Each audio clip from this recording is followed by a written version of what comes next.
গাছে অনেকগুলো আমরা হয়েছে, আমরাগুলো সব নিয়ে যাব। আমরা না কামরাঙ্গা, কামরাঙ্গাগুলো সব নিয়ে যাব। নিয়ে কি করবো এগুলা?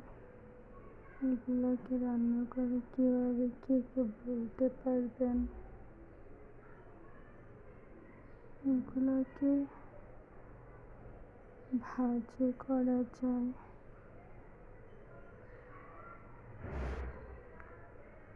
এখানেও কতগুলো আমরা আছে, সরি কামরাঙ্গা, মনেই থাকে না এটার নাম। সবগুলোকে নিয়ে রান্না করব। কে কে বলতে পারবেন এগুলো কিভাবে রান্না করে? Bye bye, tata.